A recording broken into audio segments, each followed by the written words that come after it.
Selamat sore, saudari dan saudara yang terkasih dalam Kristus. Mari kita memulai doa malaikat Tuhan kita pada hari ini. Demi nama Bapa dan Putra dan Roh Kudus. Amin. Maria diberi kabar oleh malaikat Tuhan bahwa ia akan mengandung dari Roh Kudus.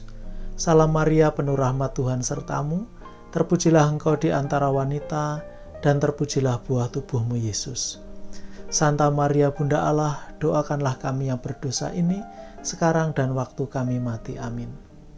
Aku ini hamba Tuhan, terjadilah padaku menurut perkataanmu. Salam Maria, penuh rahmat Tuhan sertamu, terpujilah engkau di antara wanita, dan terpujilah buah tubuhmu Yesus. Santa Maria Bunda Allah, doakanlah kami yang berdosa ini, sekarang dan waktu kami mati. Amin. Sabda sudah menjadi daging dan tinggal di antara kita. Salam Maria, penuh rahmat Tuhan sertamu, terpujilah engkau di antara wanita, dan terpujilah buah tubuhmu Yesus. Santa Maria Bunda Allah, doakanlah kami yang berdosa ini, sekarang dan waktu kami mati. Amin. Doakanlah kami ya Santa Bunda Allah, supaya kami dapat menikmati janji-janji Kristus. Marilah kita berdoa. Ya Allah, karena kabar malaikat kami mengetahui bahwa Yesus Kristus Putramu menjadi manusia. Curahkanlah rahmat-Mu ke dalam hati kami, supaya karena sengsara dan salibnya, kami dibawa kepada kebangkitan yang mulia, sebab Dialah Tuhan dan pengantara kami. Amin. Saudari dan saudara terkasih, mari kita melanjutkan pesiarahan iman kita bersama Abraham. Kita sudah melihat kemarin bagaimana Abraham berada dalam bahaya. Dia terancam hidupnya karena kelaparan. Kekeringan melanda Israel. Lalu mereka pergi ke Mesir untuk mencari sesuap nasi, mencari tumpangan. Dan kemudian dengan berbohong mereka mendapatkan. Tapi kebohongannya ketahuan, lalu mereka diusir pergi. Sekarang kita akan melihat cerita mengenai Abraham dan Lot pada kitab Kejadian bab 13. Teksnya cukup panjang, bab 13 ayat 1 sampai dengan ayat 18. Tetapi karena cerita ini bisa dibagi menjadi dua bagian, ayat 1 sampai dengan ayat 13 dan ayat 14 sampai 18. Maka hari ini kita akan bahas ayat 1 sampai 13. Cukup panjang, tapi cerita ini tidak bisa dipisah, yaitu bagaimana Abraham menyelesaikan perselisihannya dengan Lot, kemenakannya. Mari kita baca teksnya. Maka pergilah Abram dari Mesir ke tanah Negeb dengan istrinya dan segala kepunyaannya. Dan Lot pun bersama-sama dengan dia. Adapun Abram sangat kaya, banyak ternak, perak, dan emasnya. Ia berjalan dari tempat persinggahan ke tempat persinggahan, dari tanah Negeb sampai ke dekat Betel, di mana kemahnya mula-mula berdiri antara Betel dan Ai, ke tempat mezbah yang dibuatnya dahulu di sana.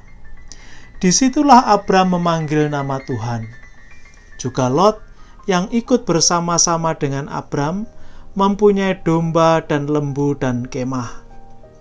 Tetapi negeri itu tidak cukup luas bagi mereka untuk diam bersama-sama, sebab harta milik mereka amat banyak, sehingga mereka tidak dapat diam bersama-sama.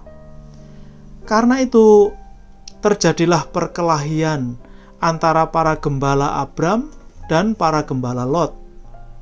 Waktu itu orang Kanaan dan orang Feris diam di negeri itu. Maka berkatalah Abram kepada Lot, "Janganlah kiranya ada perkelahian antara aku dan engkau, dan antara para gembalaku dan para gembalamu, sebab kita ini kerabat. Bukankah seluruh negeri ini terbuka untuk engkau? Baiklah, pisahkan dirimu daripadaku. Jika engkau ke kiri, maka aku ke kanan. Jika engkau ke kanan, maka aku ke kiri. Lalu Lot melayangkan pandangan, dan dilihatnyalah bahwa seluruh lembah Yordan banyak airnya, seperti taman Tuhan, seperti tanah Mesir, sampai ke Zoar. Hal itu terjadi sebelum Tuhan memusnahkan Sodom dan Gomora. Sebab itu, Lot memilih baginya seluruh lembah Yordan itu. Lalu ia berangkat ke sebelah timur dan mereka berpisah. Abram menetap di tanah Kanaan, tetapi Lot menetap di kota-kota lembah Yordan dan berkemah di dekat Sodom. Adapun orang Sodom sangat jahat dan berdosa terhadap Tuhan. Saudara yang terkasih, teks yang baru kita baca tadi menceritakan sebuah kisah perjalanan. Jadi awalnya ada kisah perjalanan. Yang menarik adalah perjalanan sebelumnya ketika Abraham mengungsi ke Mesir, tidak ada Lot di sana. Hanya Abram dan Sarai diceritakan. Sekarang Lot diikutkan. Lalu sebagai sebuah perjalanan, mereka melakukan persinggahan dan persinggahan. Tetapi tujuannya jelas, yaitu di Betel. Tempat yang cukup menarik. Dan di sanalah dulu Abram mendirikan mezbah, memuji Tuhan. Dan sekarang pun dia melakukannya sekali lagi. Berarti tempat ini penuh kenangan bagi Abraham. Cerita yang sebenarnya bisa dikatakan bahwa Abram itu kaya dengan banyak ternak. Dan ini menjadi sumber malapetaka, sumber perkelahian antara dia dan Lot. Ya bukan mereka dua, tapi gembala-gembala mereka yang berkelahi, rebutan tempat untuk menggembalakan domba, untuk mencari rumput. Nah, alasan perkelahian di antara gembala dan para gembala tidak disebut alasannya, tapi kita bisa memikirkan kemungkinannya apa. Nah, karena kalau kita punya kambing, domba, lembu, sapi banyak sekali, butuh makanan dan itu dibiarkan berkelana. Kalau ruangnya kurang besar, ya tentu akan rebutan. Maka wajar ya, gesekan-gesekan lama-lama jadi perkelahian. Mereka tidak boleh berkelahi karena mereka adalah kerabat, saudara. Abram itu pamannya Lot, jadi nggak boleh berkelahi, bersaing gitu. Maka negeri itu dibagi dua, dan sebagai orang tua Abraham itu mengalah. Dia menyuruh Lot memilih. Kalau kamu ke kanan, aku ke kiri. Kalau kamu pilih bagian kiri, aku bagian kanan. Abram begitu bijaksana. Dia lebih tua, berhak memilih, tapi dia tidak melakukan itu. Dan usul Abraham bahwa Lot yang memilih langsung ditanggapi. Lot langsung melihat sebagai anak muda, dia berpikir maju, mencari tempat yang bagus, yang subur, maka dilihatnya, di lembah sana, di lembah Yordan. Lalu dia memilih ke sana. Abraham karena sudah mengatakan, kalau engkau ke kanan, aku ke kiri. Kalau engkau ke utara, aku ke selatan. Maka Abraham memilih untuk tetap tinggal di Kanaan. Dan teks menyebut kota Sodom. Kota yang sangat terkenal. Anda semua pasti kenal Sodom dan Gomora. Kota yang dihancurkan oleh Tuhan. Tapi pada waktu ini, kota ini belum dihancurkan. Bahkan disebut belum dihancurkan. Nah, bahkan juga sudah dikatakan di sini bahwa orang Sodom itu jahat. Mereka berdosa kepada Tuhan. Nah, pilihan Lot adalah tempat di mana yang subur tetapi dekat bahaya. Ini yang mau dikatakan oleh penulis. Lot memilih tempat yang subur, tapi dekat Sodom, artinya dekat dengan bahaya. Ini isi ceritanya. Lalu bagaimana kita merenungkan teks ini? Saudari dan saudara terkasih, apa yang mau diceritakan, apa yang mau disampaikan dengan cerita perkelahian, tanda kutip ya, perkelahian Abraham dan Lot mengenai perebutan tanah. Abraham menerima janji dari Tuhan, yaitu janji tanah. Maka Abraham tidak mau masuk ke dalam perkelahian. Abraham tidak mau terlibat di sana. Karena Abraham memegang janji dari Allah bahwa tanah yang ia duduki adalah tanah yang dijanjikan oleh Allah. Maka dia tidak memilih. Dia membiarkan Lot memilih. Dan dia mengambil sisanya, karena mengambil itu sebagai janji dari Allah. Janji tanah itu bagi orang Israel penting. Karena mereka memegang janji itu bahwa tanah yang mereka duduki adalah tanah pemberian Tuhan. Dan itu selalu ditandai dengan membangun sebuah mezbah untuk memuji Tuhan.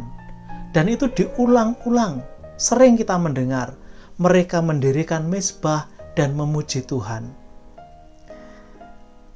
Para saudara, sampai hari ini tanah Kanaan itu tetap menjadi sumber pertengkaran, tidak habis-habis.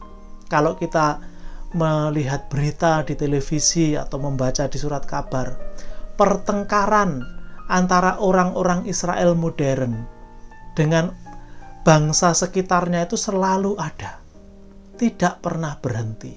Dasarnya adalah bahwa tanah itu dijanjikan oleh Tuhan kepada bangsa Yahudi hanya didengar oleh bangsa Yahudi. Bangsa-bangsa yang lain yang lebih dulu tinggal di situ, mereka nggak ngerti. Jadi kalau orang Yahudi mengatakan tanah ini adalah tanah yang dijanjikan Tuhan kepada kami, bangsa yang di sekitar situ mengatakan kami nggak tahu, kami nggak dengar. Yang kami tahu kalian datang dan menduduki. Kami sudah lebih dulu tinggal di sini. Maka mereka berkelahi sampai hari ini.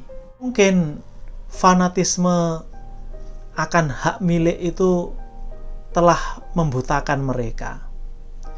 Pelajaran yang kita peroleh hari ini adalah janganlah kiranya kita bertengkar karena soal ini. Abraham memberi kita contoh bagaimana menyelesaikan persoalan rebutan lahan. Yang lebih tua, yang lebih bijaksana harus mengalah. Karena ketika mereka percaya Tuhan yang memberi, Tuhan tidak akan membiarkan orang-orang pilihannya mati. Semoga kita yang tidak tinggal di tanah terjanji, tidak tinggal di tanah Kanaan, tetapi kita bisa melihat dalam hidup kita sendiri. Apakah ada sifat-sifat di dalam diri kita seperti para gembala Lot dan Abram yang berkelahi, rebutan sesuatu? Ataukah kita berusaha mencari seperti Abraham, jalan keluar yang terbaik, yang tidak membenturkan diri kepada perkelahian yang sia-sia? Semoga dalam hidup kita selalu bisa menemukan cara terbaik keluar dari permasalahan. Bahasa sekarang win-win solution. Tidak ada yang dikalahkan. Semua beruntung, semua mendapat berkat. Hari ini sampai di sini, Tuhan memberkati. Demi nama Bapa dan Putra dan Roh Kudus. Amin.